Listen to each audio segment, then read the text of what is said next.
आज आपण बोलणार आहोत आपल्या मनाच्या आतील शक्तीविषयी।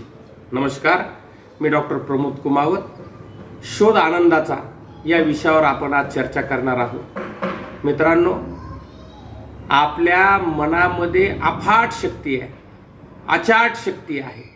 त्या शक्तीला आपण ओळखलं पाहिजे। मन हे दुटप्पी आहे, हे चांगलंही सांगतं आणि वाईटही सांगतं। कोणतंही काम करत असताना प्रथम नकारात्मक विचार येतात, पण आपण या मनाला बदलून सकारात्मक शक्तीकडे कसं न्यायचं याचा सराव, याचा अभ्यास आपण केला पाहिजे। मनाला चांगल्या गोष्टींकडे न्यावे लागते आणि वाईट गोष्टींकडे ते जात असते। म्हणून या मनामध्ये चाललेल्या विचारांविषयी आपण सजग असलो पाहिजे।